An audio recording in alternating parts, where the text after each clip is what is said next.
Here's a little rough. It can be. You got to find the sneaky little ways in and out of the traffic patterns. Oh, yeah. Take some time to learn.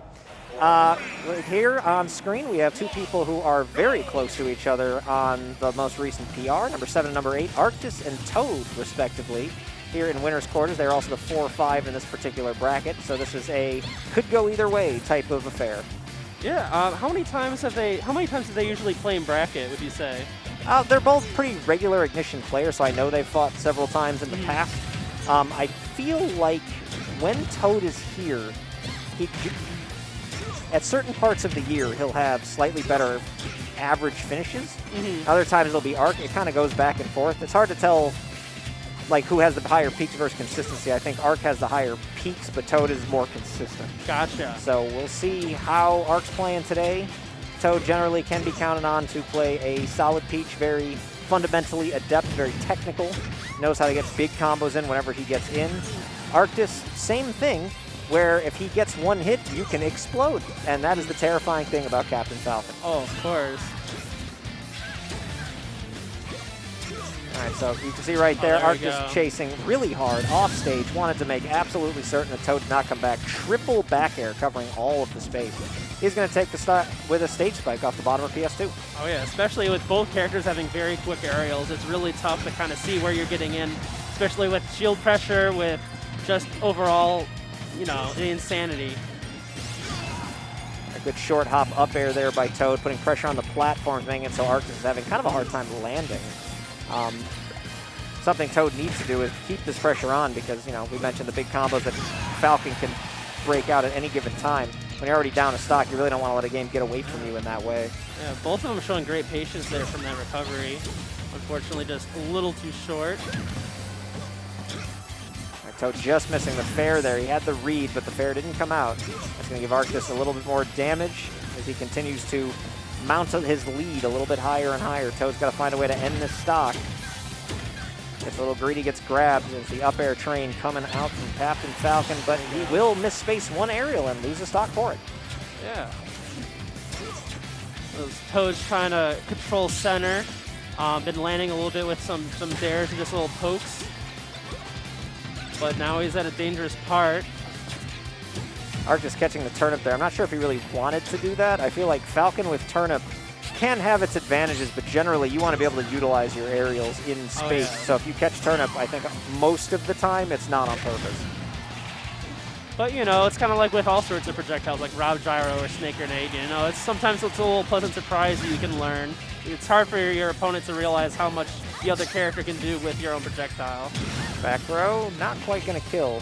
Although I have loved Arc, what he's been doing whenever Toad goes for the low recovery, Arc has not been afraid to go deep down below PS2 and chase Peach, knowing that she has to use her up B to recover and she doesn't have any other real options in that situation. Oh yeah, I really love just like a second ago when Arctice did like that short hop backwards and just waited to react to Toad.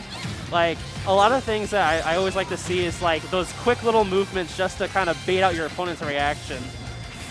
Arctice wisely saving his jump there as he did get bonked by the turnip, not losing his stock quite yet, but Toad has been winning a lot of neutral interactions ever since he took that first Arc stock, and now this is not nearly as much of a lead as it maybe could have been. Yeah. Toad putting pressure here on this ledge.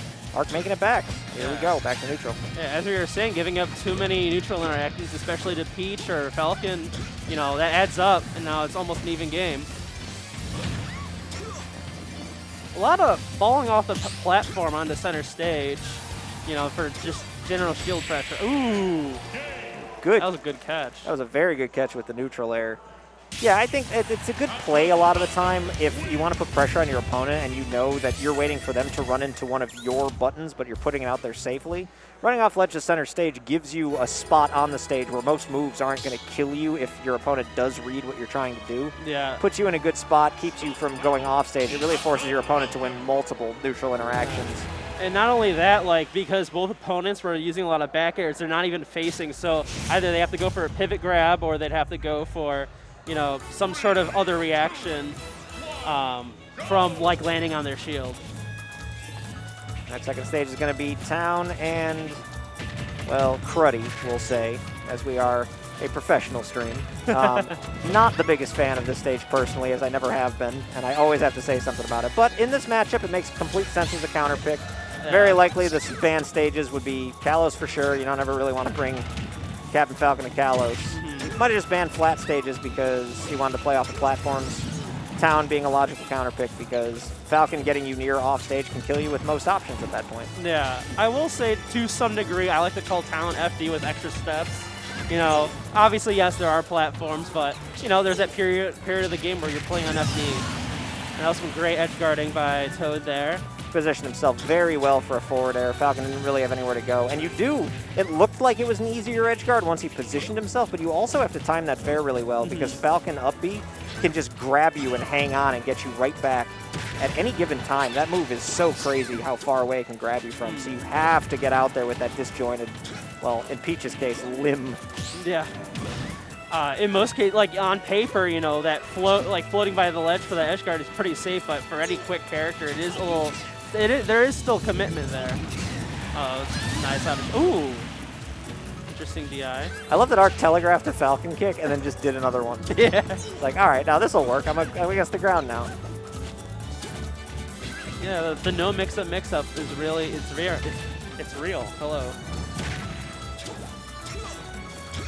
All right, landing is Arc getting away from any possible situations where heavy Peach pressure could have taken his stock as he evens up this game, actually takes the lead, and that stomp knee an inch away from connecting, which at 70 I assume would have killed Peach from anywhere. I mean, Tom is pretty decent horizontally. There was a small sliver. Ooh. Oh, the hard read on the land starts charging the F smash. You don't see F smash from Falcon too often. That's the kind of move where you gotta know. Nicely done by Arc to take the lead as he looks to 2-0 Toad. I thought that turnip was totally going to get him. All right, there we go. Great. Great ledge trap. Right.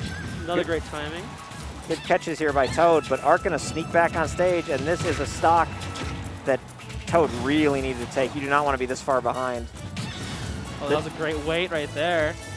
The down a stock, down a game is traditionally fatal, I feel like, for most players in their side of bracket. Good down air again from Toad. Really keeping this going as much as he can, but he ate 30% from it. Now he's got to take it. Just these small interactions when your opponent's at 170. I mean, you don't have to necessarily be unsafe, but you got to make something happen. Yeah. Toad's kind of scared of giving up extra percent. It's kind of costing him right here. Okay, let's clean up. Tough but doable. Oh yeah, both these characters certainly have ways to make the comeback on last stock. Not going to say it's even, but you know, Toad's still got a little bit of an uphill battle. He doesn't have the turnip in hand, so he can't do anything crazy with it right now. Ooh, that was a great cross-up. Here we go. He's got the damage in. 61. All right, we're much closer to even now. Nice conversion from Toad. A lot of damage. Uh-oh, Toad uses jump. Okay. That's a nice land. It is always scary landing on a Falcon or a Peach without any resources. Oh, nice turnaround. Yeah, turnaround up B is going to take it. That is a good move. That is a very, very good move, and it will grab you from basically full roll distance occasionally. Oh, of course. Especially, I mean, a lot on Ganon's side, but of course with Falcon, a lot of people, as soon as they get up from ledge, they love to shield. Yeah, oh, absolutely. Shield is, that's been, I feel like, a thing that carried over from, even from Smash 4, if you really want to go way back in time, because now this game is coming up on, what, 4 years, 5 years old now? We've been playing Ultimate for a while. It is a habit to shield at ledge. It's a habit that makes sense because, you know, it beats get-up attack. Not a lot of people have something that's really, really good to beat that, but characters like Falcon with his up B can beat it. Ridley with his side